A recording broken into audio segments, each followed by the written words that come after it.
देखो, सोच करके जब भी कुछ अच्छा और कुछ बुरा घोषित करोगे तो वो तो सोच ने पहले ही तय कर रखा होगा।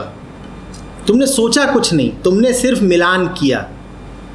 अब सोच में पहले ही बसा हुआ है कि काला बुरा है और सफ़ेद अच्छा है।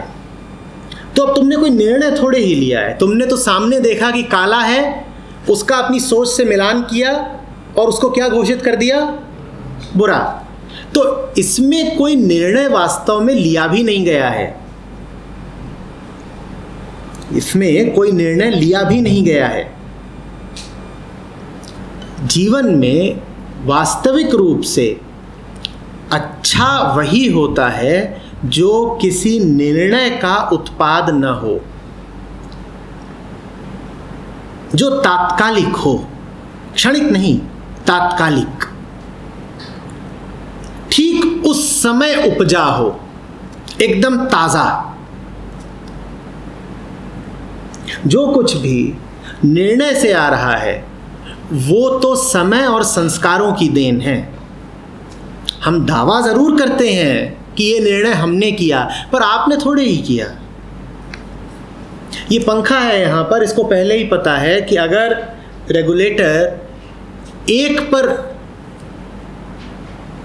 सेट कर दिया जाए तो इसे कितनी गति से घूमना है। आप क्या ये कहोगे कि पंखे ने तय किया? तय नहीं किया।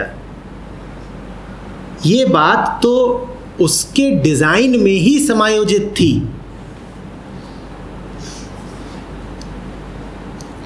बात आ रही समझ में? आपको अगर पहले ही पता है कि अमुक घटना बुरी होती है, अभी ही पता है, और कल को वो घटना घट गई, तो आप तय थोड़े ही कर रहे हो कुछ बुरा हो गया। इसमें आप कहाँ हो? आप कहीं हो ही नहीं। आपको तो पहले ही रचा बसा दिया गया था, पढ़ा दिया गया था कि जब ऐसा कुछ हो तो उसको बुरा घोषित कर देना। और जो मन में आया है कहीं से, वो मन से जा भी सकता है और बदल भी सकता है। यही कारण है कि आपको आज जो बुरा लगता है कल अच्छा भी लगने लग जाता है। यहाँ इतने लोग बैठे हैं, यहीं पर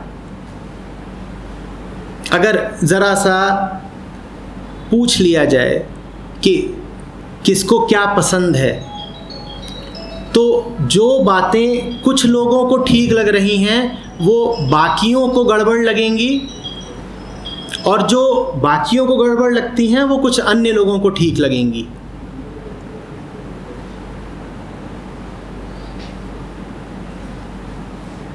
समय, देश, इनके आधार पर अच्छे और बुरे के हमारे पैमाने कितने बदलते रहते हैं। एक घर में जो चीज़ ठीक मानी जाती हो, बगल के घर में वही चीज़ गलत मानी जाती है। तो अच्छे बुरे के इन मापदंडों पर आप भरोसा नहीं कर सकते। अच्छा बस वही जानना जो ठीक इस वक्त तुम्हारे ध्यान से, तुम्हारे प्रेम से उपजा हो।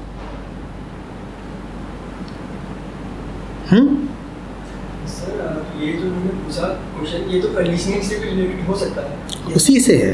तो सर फिर हम चेक कैसे करें और फिर कैसे इसको? जरूरत ही नहीं है जांचने की। जो कुछ भी तुम्हें पहले से पता है उसकी उपयोगिता सीमित है। उसकी उपयोगिता सिर्फ उसमें है जो ढांचागत है, जो ढर्रागत है, जो रोज अपने आप को दोहराता है। उसमें तो तुम्हारा संचित ज्ञान उपयोगी होगा, पर जो कुछ भी नया है, असली है, ताजा है, वहां तुम्हारा संचित ज्ञान काम नहीं आएगा। उदाहरण के लिए तुमको ज्ञान है इस बात का कि सूरज सुबह कितने बजे उगता है। चूंकि सूरज रोज अपनी प्रक्रिया दोहराता है, इसीलिए तुम्हारा वो ज्ञान उपयोगी है, क्योंकि वहां जो घटना घट रही है वो एक ढर्रा है, एक पैटर्न है। सुबह इतने बजे होगी, शाम इतने बजे होगी, फिर निकलेगा, फिर जाएगा, फिर निकलेगा, फिर जाएगा। अब ठीक है ये जानना कि इतने बजे सूर्यास्त, इतने बजे सूर्योदय, लेकिन कोई अनजाना तुम्हारे सामने आ जाए,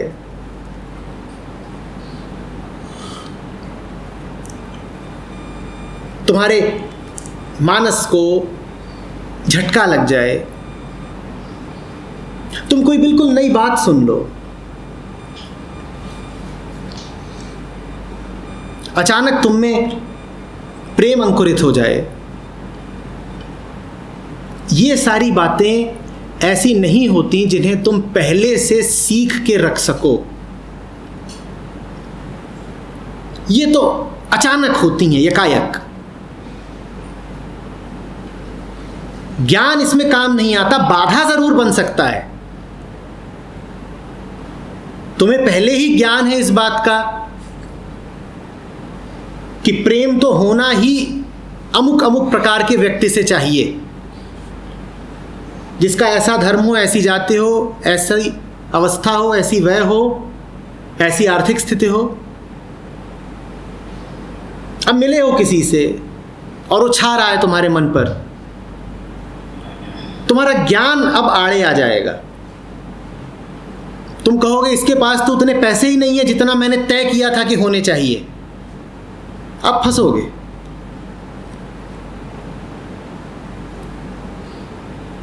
बात आ रही है समझ में? अच्छे बुरे में कोई व्यवस्था लगाने की कोशिश मत करना।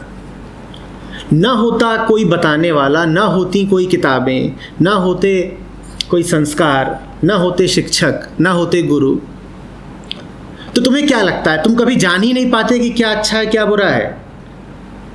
तुम तब भी जान जाते। तुम्हारा ध्यान तुम्हारा सहयोगी होता, और ध्यान काफी है। सच तो यह है कि ध्यान ही काफी है। ध्यान के अतिरिक्त जो कुछ है वो बोझ है। पर ध्यान डराता है क्योंकि उसमें सुरक्षा नहीं है। ज्ञान सुरक्षा का आश्वासन देता है। ज्ञान से ऐसा लगता है कि तुम तैयार हो। ज्ञान से ऐसा लगता है कि अब जब वो स्थिति आएगी तो हम पहले से तैयार हैं। देखो ये हमारे पास ये बंदूक है और ये हमारे पास कवच है, हम तैयार हैं। ज्ञान आक्रामक है, ध्यान आक्रामक नहीं है। ध्यान प्रेम की तरह है, सहज, निर्मल।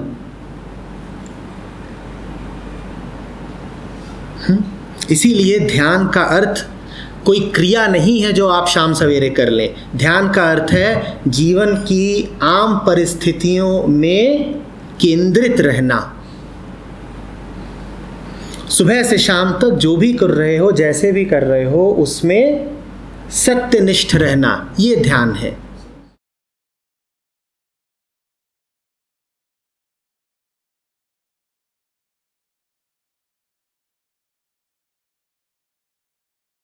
कहीं केंद्रित ना करें।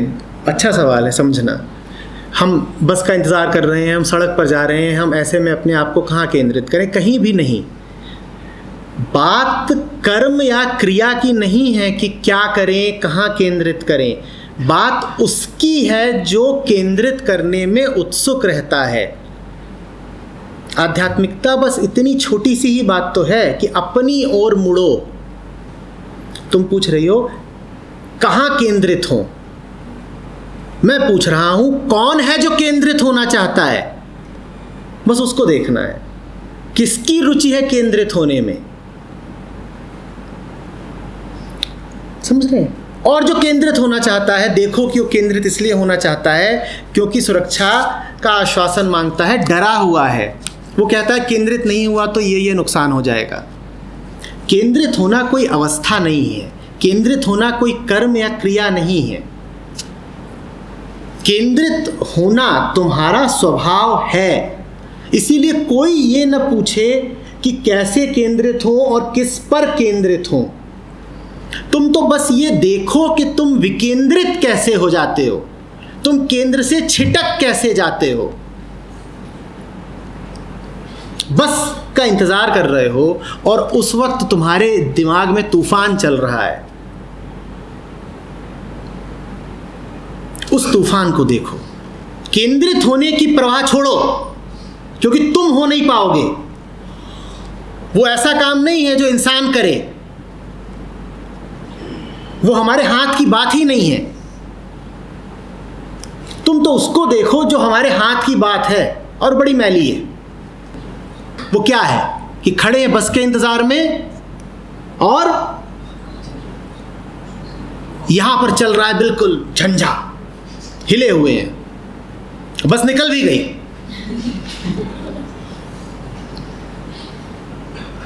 उसको देखो ना कि ये क्या कर रही हूं, ये हो क्या रहा है, और ये जो हो रहा है इसमें शांति है मुझे, और नहीं यदि शांति है तो क्या बाध्यता है कि मैं इसे चलने दूं? कौन सी मजबूरी है कि मैं ये पाले रहूं? फिर कह रहा हूं, आप शांति की परवाह बिल्कुल छोड़ दें, वो आपके मांगे नहीं मिलेगी। आप तो ये देखें कि किन तरीकों से आप अशांत रहते हैं, और अपने अशांत होने में हमारा पूरा पूरा योगदान है। आप उसकी परवाह करें।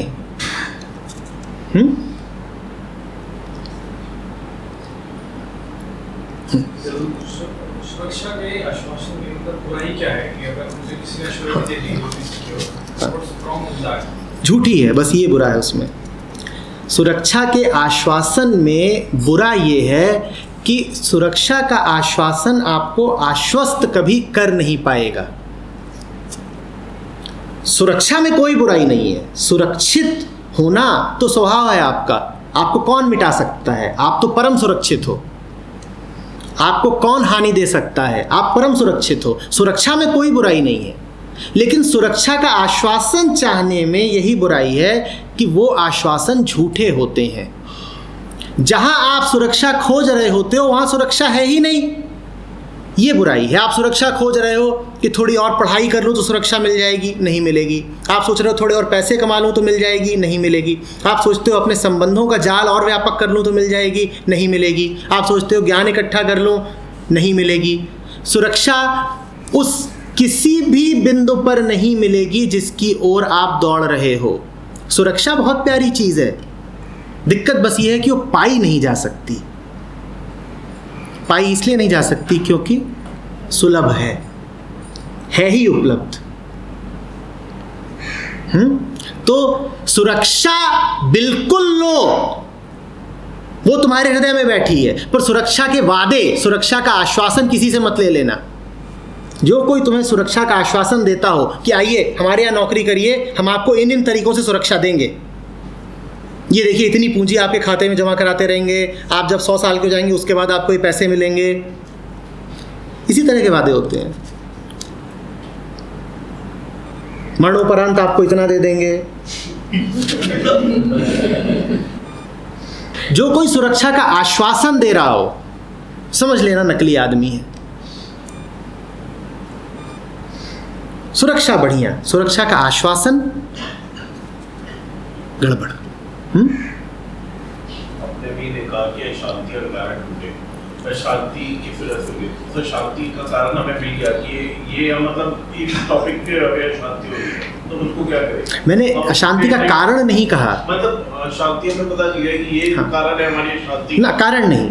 कारण तो हमेशा मिल जाएंगे, और हर कारण फिर अशांति को वैधता दे देता है, वो अशांति का जस्टिफिकेशन हो जाता है।